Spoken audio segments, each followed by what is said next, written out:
achieved through hard work, honesty, ingenuity, social commitment, and passion in what they do will deliver the oration. Because we were sure that their presence and words will inspire people to dream and create institutions of excellence that will benefit our society. So, ladies and gentlemen, I am sure you all agree that there could be no other person who fits the bill than Mr. Venu Srinivasan. And thank you very much, sir, for being here with us. Can I request our parents and my brother also to join us for handing over the plaque to Mr. Venu Srinivasan. And the orator's honorarium of rupees, a check for 1 lakh.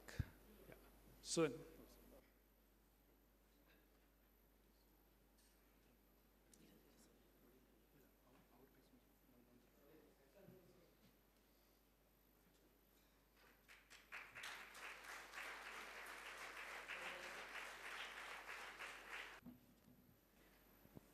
I request Mr. Venu Srinivasan to deliver the 4th Founders' Day oration.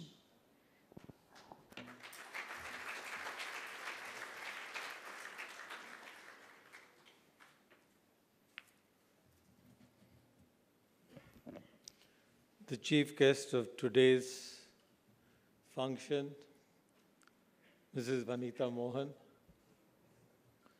the chairman of Ganga Hospital, Dr. Shanmuganathan, Mrs. Kanakavalli Shanmuganathan, Dr. Raja Sabapati, Dr. Rajashekaran, members of the family, distinguished members of the audience and citizens of Coimbatore, doctors, staff of Ganga Hospital, very good evening to you. I must thank Manita and Raja for the very kind words they have said about me, my family, and my group. I truly owe all this to my Guru,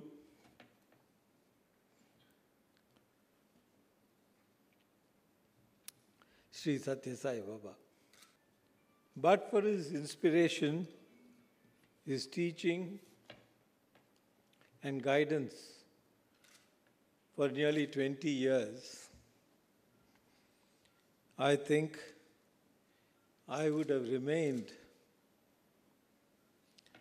like any other ordinary businessman, striving to drive one's business, achieve success in monetary terms, in physical terms.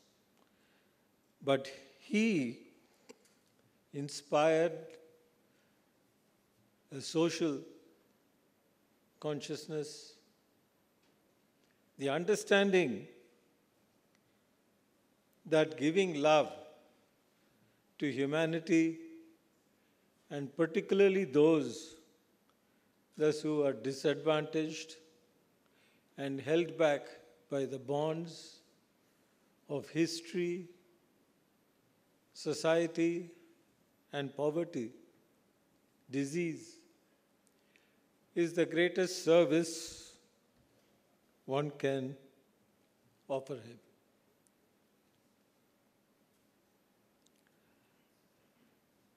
I am truly honored to be here today at this great institution, Ganga Hospital. It is a pioneer in so many ways. It was the first hospital with a trauma specialty care, who has holistic treatment of those who have trauma, burns, accidents, orthopedic, microsurgery, to rehabilitate not only the body, but the minds and lives as well. They also have enormous amount of competence building, knowledge sharing in India and the world, 164 postgraduates, doctors and super specialists, 750 trainees from 50 countries across the world, 346 international publications, 72 chapters in international textbooks. The Ganga Research Center on Spinal Cord was started in 2002 and applauded by none other than Dr. Abdul Kalam. He's been a pioneer in training the army in such surgery, and most of the army doctors in the specialty have been trained by Ganga Hospital. It has grown over 25 times in 25 years. It's very difficult to build an institution from scratch. As an inheritor, it is much easier. You got a head start. You got advantages. You've also been brought up from childhood with the lore of the family business, how it was started, how it was grown. But the pioneer has only that God-given spirit in him, which is inborn in him, to create something from nothing. And when I say nothing, it's not fair to say that, because God has given you the Chaitanyam, that spirit. He may not have given you the wealth. But wealth will always come. But the spirit, the vision, and the drive has to be inborn. The chairman, Dr. Shanmuganathan, never gave up on his dream. No such center existed in India before to be a model to emulate. Many of us, our generation, have models to emulate. So you have to create the mold and create the first model. Doctors, at the best of times, are difficult to manage. Like good accountants, good lawyers, and even today I was explaining, good cooks.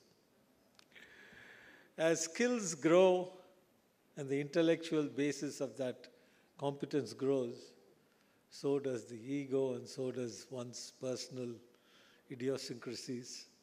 And therefore, it was a great challenge to build such an institution in a small town, relatively speaking, compared to the major metros of India. And starting with that small hospital, which I saw on the way, to become one of Asia's largest orthopedic hospitals with over 500 beds is incredible. And who would believe that he at this age still has that stamina, still has the drive and will to dedicate himself every day to the progress of this institution. And what can I say of his wife, who now has become the president of the Chamber of Commerce? It's an incredible couple, an incredible mother and father, and I think both the Rajas have been very blessed to have parents like this, because that only God can give. You cannot buy it, you cannot select it. And during all this time, he educated his children, continued to educate himself, keep learning, and with a strict management of the hospital, paid back all the loans. But what they did even more was develop the next generation, both Dr. Rajasabhapati and Rajashekaran. Through the time they were growing up, they were constantly, the parents communicated with long letters, telling them of the progress and telling them of the dreams. It is this that really we as parents have to contribute. We have to create the environment at home in which children flourish. both me and my wife have never believed in boarding schools for that reason. Because really the values and the character is molded at home. And a boarding school, we believe very strongly, would never give you that. And with all the stories from our Puranas, our great epics, of our great leaders like Shivaji and Gandhi, I think they have made, this family has made not only Coimbatore, but India proud.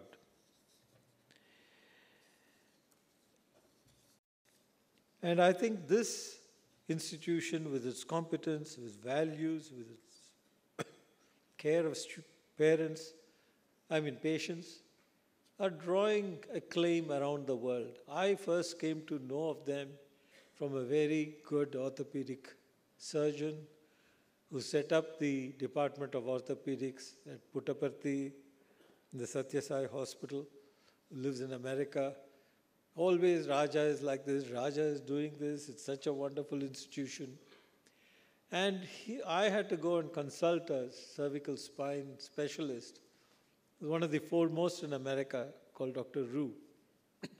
And Dan Rue, again, he has come here, he has demonstrated here, and that can only because of the respect he has. He is a man also of great dedication and would not do that but for the respect he has for what is being done at Ganga Hospital. Same with Dr. Swinkowski or Dr. Boachi. They really today, I know talking to Raja, they know almost, he knows everybody in the orthopedic field in America. And recently, when Dan Rue and his colleague were taken away from St. Louis to Columbia, he said how there's a complete change, like a wheel rotating. All university heads changed in that profession because they had to be replaced and those had to be replaced, and created a tremor across the profession in North America. So from a 17-bed hospital to a 500-bed hospital, a teaching institution offering degrees in nursing. Today, there are 25,000 surgeries, 20 operation theatres, more than 157,000 outpatients. And 2,500 of these surgeries are done practically free. They're the only Indian hospital to be offered membership of International Society of Orthopedic Centers, 1 out of 10 or 12 across the globe. It is indeed, when I came here, as my mother was admitted here, and I spent time seeing the hospital, spending a few hours with both the brothers. It was an eye-opener to me. I knew of them, I knew how good he was in orthopedics, how good the hospital is. But I did not understand till I met him the spirit, the conscience, the service to humanity that drives this. And I think that's what makes this an institution rather than just an hospital that is run commercially. They brought down the cost of surgery to these people who are needy, who deserve it, and who can't pay. They are admitted, irrespective of their economic class. And treatment is started, surgery is started without asking for money in payment. No other hospital I know in India does this. They brought down the cost of hospital surgery to poor people to 10% of the commercial cost. With generic medicine, again at low prices, low-cost implants. It's really mind-boggling. And for all these years living in Tamil Nadu, for the 38 years I have been in business, I had not heard of it. And today I'm really proud and very happy to know both the brothers, and today met the parents, and to be in this institution. It really is a great honor. It's a humbling experience, actually, to see how quietly, without publicity, without fanfare, with dedication, how they have built this. They've built this as a mission, not as a profession, not as a money-making institution. They run it for their patients. They run it with integrity. They run it with respect, with innovation, and with enormous teamwork. It is really unbelievable. Their competence in areas like microsurgery and orthopedics, they can charge what the market can bear, but they don't. Their Hope After Fire outreach has till now reached 1.2 crore people, 12 million people. It is really mind-boggling, the numbers, but I can tell you the numbers don't do justice to the spirit. When you sit down and talk to them and hear them, hear the conviction, hear the dedication, that is really mind-boggling. He invited me and said, I must speak about TVS and I must speak about values and success based on values. Monetary success is not difficult to achieve, contrary to what people may think. If single-mindedly, I think most people apply themselves to making money, it's not difficult. But making money in the proper way, based on integrity, based on giving value to society, is almost impossible. And that's really where I have been fortunate to be born in a lineage that was committed to doing this. So if we go back to my grandfather's time, when I talk about my grandfather and his values, my children smile. They say, we've heard these stories before. You can set your watch by the TVS bus. But that's what drives us, that we constantly say, I hate to be late. I maybe hate late once in 2 or 3 years, and then I feel so bad because of traffic. Then I learned from Koreans. They just gave so much of a margin. I've never found a Korean late in Indian traffic. They're always there ahead of time. And so I said, okay, you just have to plan that the journey is not 45 minutes, but 1 hour and 15 minutes. And then you'll never be late. You can't blame traffic. But this is based on trust. Because when you're not late, you're respecting the other person's time. Being late, you're disrespecting the other person who's waiting for you, or the other people are waiting for you. It's only a matter of time. If you schedule your time, why can you not be there on time? However busy you might be. I've never seen a busy person not having time. I find busy people always have time for me. It's the people who are not so busy who complain of lack of time. That day I spent 2 hours with them. And I know they work for 14 hours a day or 16 hours a day. I don't know how many, but certainly not much less. Today somebody came to see me from England who flew in just for this morning, and I had to cut short the meeting and come here because this was fixed long time ago. But he's one of the busiest people I know in the world, but along with somebody else who's very important, flew all the way just for a 4-hour meeting, of which I attended 2 hours. Busy people always have time. But in terms of trust, what is trust? Trust is that you will consistently deliver what you promise to deliver. It's as simple as that. Coming on time is trust. Delivering a product on time is trust. Delivering it on cost is trust. Delivering it quality is trust. Most of the time when you have to do it, recently we had a product launch.